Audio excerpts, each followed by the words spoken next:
NA46, NA47 اور NA48 ان کے حوالے سے پچھلے 3 دنوں میں جو کنٹروورسی کریٹ کی گئی ہماری مخالف سیاسی جماعت کی طرف سے، اس کے حوالے سے کچھ تفصیلات میں آپ کے ذریعے پوری قوم کے سامنے رکھنا چاہوں گا۔ 30 فروری کو ہمارے ان تینوں حلقوں کے نوٹیفیکیشن اسلام آباد ہائی کورٹ کے ڈبل بینچ نے سسپینڈ کر دیے، معطل کر دیے۔ اس پہ جو پروپیگنڈا کریٹ کیا گیا پورے ملک میں پاکستان تحریک انصاف کی طرف سے، وہ یہ تھا کہ ان حلقوں میں کوئی بے ضابطگی ہوئی ہے اور وہ بے ضابطگی ہائی کورٹ نے ٹریس کی ہے، جس کی بنیاد پہ یہ نوٹیفیکیشن معطل ہوئے ہیں۔ تو میں آج وہ تمام تفصیلات آپ میڈیا کے سامنے رکھنا چاہتا ہوں کہ کس بنیاد پہ، کس جھوٹ اور فراڈ پہ تحریک انصاف کے امیدواروں نے یہ نوٹیفیکیشن معطل کروائے، اور جب سچ ہائی کورٹ کے سامنے آیا، الیکشن کمیشن کے سامنے آیا، تو کل الحمدللہ یہ نوٹیفیکیشن دوبارہ بحال کر دیے گئے۔ اس کی تفصیلات کچھ یوں ہیں کہ 19 تاریخ کو تینوں ہمارے مخالف امیدوار NA46, 47 اور 48 جو الیکشن ہار چکے ہیں، وہ ہائی کورٹ میں پیش ہوتے ہیں اور ان کی ریٹ پٹیشن کے اوپر اعتراض لگتا ہے۔ اور وہ اعتراض کیا ہے کہ اسلام آباد میں election tribunal, election commission of Pakistan قائم کر چکا ہے، لہٰذا الیکشنز کے متعلق کوئی بھی شکایت الیکشن ٹرائیبیونل سنے گا، اور ہائی کورٹ وہ شکایت سننے کی مجاز نہیں ہے۔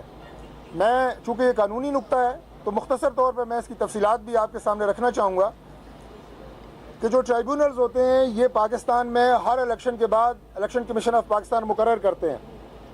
الیکشن ٹرائیبیونل عام طور پہ ہائی کورٹ کے ججز پہ مشتمل ہوتا ہے۔ اسلام آباد کا الیکشن ٹرائیبیونل بھی ہائی کورٹ کے ایک آنریبل جج صاحب کی سربراہی میں 17 تاریخ کو اس کا نوٹیفیکیشن ہوتا ہے، جو یہ نوٹیفیکیشن میرے سامنے ہے، آپ کو میں دکھا رہا ہوں۔ اب ٹرائیبیونل بننے کے بعد باقی عدالتیں الیکشن سے متعلق کیسز کیوں نہیں سنتی، اس کی صرف ایک وجہ ہے، اور وہ یہ ہے کہ ثبوت ہر ایک فرد کے پاس ہوتے ہیں۔ فارم 45 کی بات ہوئی، میں دکھاؤں گا آج فارم 45 ہم بھی لے کے آئے ہیں۔ اب دوسرے امیدوار کے پاس بھی فارم 45 ہیں، میرے پاس بھی ہیں۔ اس کا تعین کرنا کہ کون سے فارم 45 اصلی ہیں، کون سے اصلی نہیں ہیں، یہ ٹرائل کورٹ کا کام ہوتا ہے۔ وہاں پہ شاتیں ریکارڈ کی جاتی ہیں، ایویڈنس ہوتا ہے، اور ہائی کورٹ ٹرائل کورٹ نہیں ہوتی، ایویڈنس ریکارڈ نہیں کرتی۔ اس لیے الیکشن کمیشن بھی ٹرائل کورٹ نہیں ہوتا، ایویڈنس ریکارڈ نہیں کرتا، اس لیے الیکشن ٹرائیبیونل مقرر کیے جاتے ہیں۔ اور یہ تمام فیصلے جو آپ یہ کہیں کہ مقدمات ہوتے ہیں، شکایات ہوتی ہیں الیکشن کی، وہ ٹرائیبیونلز میں جاتے ہیں۔ یہ نقطہ ایکسپلین کرنے کے بعد میں آپ کو بتاؤں گا کہ 19 تاریخ کو انہوں نے کیا کیا۔ یہ ڈبل بینچ کے سامنے پیش ہوئے اور وہاں پہ جا کے انہوں نے جھوٹ بولا کہ الیکشن ٹرائیبیونل اسلام آباد کا قائم نہیں ہوا۔ میں نے آپ کو 17 تاریخ کا نوٹیفیکیشن دکھایا ہے، اور یہ 19 تاریخ کو جاتے ہیں اور کہتے ہیں جناب کہ ٹرائیبیونل قائم نہیں ہوا، اور جج صاحب اپنے اس فیصلے میں 19 تاریخ کو لکھتے ہیں۔ جج صاحب کو بھی میں ان کی تعریف کروں گا اسلام آباد ہائی کورٹ کی، کہ انہوں نے اپنا فیصلہ شروع یہاں سے کیا کہ چونکہ انہوں نے ہمیں بتایا ہے کہ ٹرائیبیونل قائم نہیں ہوا، اس لیے ہم یہ مقدمہ سن رہے ہیں۔ وہ فرماتے ہیں کہ office has raised an objection to the effect that the instant intra-court appeal is not maintainable since the tribunal to hear the election dispute for Islamabad territory has already been constituted۔ یہ اعتراض لگایا گیا، لیکن انہوں نے جو کہا کہ ٹرائیبیونل نہیں بنا، تو جج صاحب نے آگے لکھا کہ since the learned counsel for the ECP who is in attendance of the court call submits that a notification in this regard is yet to be issued by the ECP۔ انہوں نے وہاں پہ ECP کے وکیل کو بھی ساتھ میں لایا، جھوٹ بولا کہ notification is yet to be issued. بہرحال اگلے دن جب پتہ چلا اسلام آباد ہائی کورٹ کو، تو انہوں نے اپنے فیصلے کے اندر یہ لکھا کہ given the fact that an election tribunal for the Islamabad Capital Territory has already been constituted through notification dated 17 February issued by ECP, it would not be appropriate to proceed further in the matter۔ یہ 21 تاریخ کو اسلام آباد high court نے یہ metre dispose of کر دیا، اس بنیاد کے اوپر جو میں آپ کے سامنے رکھ چکا ہوں۔ اور اس کے بعد the appeal stands disposed. یہ فراڈ تھا جس کی بنیاد پہ اسلام آباد کی 3 سیٹوں کے نوٹیفیکیشن معطل ہوئے. اسلام آباد ہائی کورٹ سے ان امیدواروں نے جھوٹ بولا, فراڈ کی بنیاد پہ, بدنیتی کی بنیاد کے اوپر انہوں نے یہ نوٹیفیکیشن معطل کروائے, اور کل ان کی جھوٹ اور ان کے غلط الزامات جو انہوں نے الیکشن کمیشن کے سامنے بھی لگائے تھے وہ بھی ثابت نہ کر سکے, جس کی بنیاد پہ الیکشن کمیشن آف پاکستان نے کل ان کی جو اپیلز تھیں وہ الیکشن کمیشن سے بھی ڈسپوز آف کر دیں, اور اسلام آباد کے 3 حلقوں کے نوٹیفیکیشن الحمدللہ دوبارہ بحال کر دیے گئے.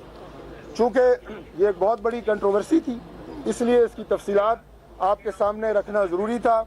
انہوں نے بہت جھوٹ بولا کہ ہمارے پاس فارم 45 ہیں اور دوسرے امیدوار فارم 45 ان کے پاس نہیں ہے. ہمارے پاس تمام فارم 45 موجود ہے, ہم سب کے پاس 3 حلقوں کے سارے فارم 45 موجود ہیں, اور ہم ان کی طرح سوشل میڈیا پہ جھوٹ بولنا, فراڈ کے ذریعے اپنی مرضی کے نتائج لینا وہ نہیں کرتے. جس فورم کے اوپر ہم سے یہ فارم مانگے جائیں گے ہم یہ پیش کریں گے, اور اس کے بعد جو عدالتی فیصلے ہوں گے, ہم نے اس سے پہلے بھی مانے ہیں اس کے بعد بھی مانے ہیں, ہم ہر عدالتی فیصلے کے پابند ہیں. میں صرف یہ عرض کرنا چاہوں گا ان سے کہ خدا کا واسطہ ہے جھوٹ مت پھیلائے. 2018 کا الیکشن ہوا, اس سے زیادہ اعتراضات جو 2024 کا الیکشن ہے وہ 2018 کے الیکشن کے اوپر اٹھائے گئے. جو اپیلیں آج الیکشن کمیشن آف پاکستان میں ہو رہی ہیں, الیکشن پٹیشنز, اس سے زیادہ الیکشن پٹیشنز 2018 کے الیکشن میں ہوئیں. اور آپ کو یاد ہے کہ اپوزیشن نے اس وقت اسمبلی میں بیٹھنے کا بائیک آؤٹ کر دیا تھا, لیکن پاکستان پیپلز پارٹی اور مسلم لیگ نون کی قیادت نے یہ فیصلہ کیا کہ ہم ان کی جعلسازی کا, ان کے فراڈ کا مقابلہ پارلیمنٹ کے اندر کریں گے. اور اس کے بعد ہم پارلیمنٹ میں آئے, اعتراضات, الیکشن دھاندلی تھی. 1970 کے بعد 12 الیکشن ہو چکے ہیں پاکستان میں, ہر الیکشن میں دھاندلی کے الزامات لگے ہیں. مجھے ایک الیکشن ایسا بتائیں جس پہ اعتراضات نہ ہوئے ہوں, لیکن آپ کیس ٹو کیس بیسس کے اوپر جاتے ہیں, آپ ان حلقوں کے اوپر فوکس کرتے ہیں جن پہ آپ کو اعتراض ہوتا ہے. یہ پاکستان کی تاریخ میں پہلی دفعہ دیکھنے میں آ رہا ہے کہ آپ پورے سسٹم کے اوپر سوالیہ نشان اٹھا رہے ہیں, آپ پورے سسٹم کو کنٹروورشل کر رہے ہیں. میں پاکستان تحریک انصاف کو یہ کہتا ہوں کہ سیاسی میدان میں ہم سے لڑیں, ملک سے نہ لڑیں. آپ پاکستان سے لڑ رہے ہیں, آپ پاکستان کے اداروں سے لڑ رہے ہیں, یہ سیاسی میدان کی لڑائی ہے. ہم تیار ہیں آپ کے ساتھ ہر میدان میں آپ کا مقابلہ کرنے کے لیے. جس حلقے کی بات کریں گے, جس فورم پہ بات کریں گے, ہم وہاں جواب دیں گے, ثبوت دیں گے. اگر آپ کی بات سچی ہوئی وہ حلقہ آپ کے حق میں ہوگا, ہماری بات سچی ہوئی ہمارے حق میں ہوگا, اب ہمارے حق میں ہوگا. آپ کو یاد نہیں کہ جو 2018 کے الیکشن کے بعد آپ کے ڈپٹی اسپیکر قاسم سوری صاحب بنے تھے, یہی الیکشن ٹریبیونل جس کی میں نے تفصیلات آپ کے سامنے رکھی ہیں, اسی نے فیصلہ کیا تھا کہ 50,000 ووٹ جعلی ہیں قاسم سوری صاحب کے. اور اس کے بعد اگلے 4 سال قاسم سوری صاحب سپریم کورٹ آف پاکستان سے سٹے لے کے اسمبلی کے ڈپٹی اسپیکر فائز رہے. کوئی بات نہیں, سپریم کورٹ نے سٹے دیا, مجھے کوئی اعتراض نہیں, لیکن وہ بھی ٹریبیونل کا فیصلہ تھا, حلقہ کھل گیا, پتہ لگ گیا. تو اگر یہاں پہ بھی کوئی کسی طرح کی ڈسکریپنسی آئے گی وہ سامنے آ جائے گی, اس کو سامنے رکھیں. میں دوبارہ کہوں گا, آپ ہم سے سیاسی میدان میں سیاسی جماعتوں سے لڑیں, ہم جواب دیں گے. پاکستان سے مت لڑیں, پاکستان کے اداروں سے مت لڑیں. یہی الیکشن کمیشن آف پاکستان ہے جو کے پی میں بھی الیکشن کراتا ہے. وہاں کیا الیکشن کوئی امام کعبہ نے کرائے ہیں, جیسا کہ میرے استاد محترم سینیٹر عرفان صدیقی صاحب نے کہا ہے, اسی الیکشن کمیشن نے کرائے ہیں, اسی چیف الیکشن کمشنر کی زیر نگرانی ہوئے ہیں. وہاں سوائے 4 یا 5 سیٹوں کے قومی اسمبلی کی ساری سیٹیں آپ جیتے ہیں. وہاں صوبائی اسمبلی میں آپ کی 2/3 اکثریت ہے, وہاں تو آپ خاموش ہیں. الیکشن کمیشن بھی اچھا ہے, سسٹم بھی اچھا ہے, ادارے بھی اچھے ہیں, سب کچھ اچھا ہے, لیکن جہاں آپ الیکشن ہارتے ہیں وہاں اداروں پہ بھی لعنت, پارلیمنٹ پہ بھی لعنت, ہر چیز کے اوپر آپ جو ہے لعنت بھیجنا شروع کر دیتے ہیں. خدا کا واسطہ ہے یہ طرز عمل پاکستان کے لیے مناسب نہیں ہے. نہ آپ جمہوریت پہ یقین رکھتے ہیں, نہ آپ پارلیمانی روایات پہ یقین رکھتے ہیں, اور نہ آپ پارلیمنٹ پہ یقین رکھتے ہیں. آپ کا الیکشن صاف اور شفاف یا صحیح ہونے کا صرف ایک کرائیٹیریا ہے تحریک انصاف کا کہ الیکشن ہم جیتیں, ہم گورنمنٹ میں ہوں, ہم پاور میں ہوں. اگر یہ چیز آپ کو نہیں ملتی تو پھر آپ تمام چیزوں کو اڑانے کے لیے بالکل تیار ہیں. میں یہ بھی کہوں گا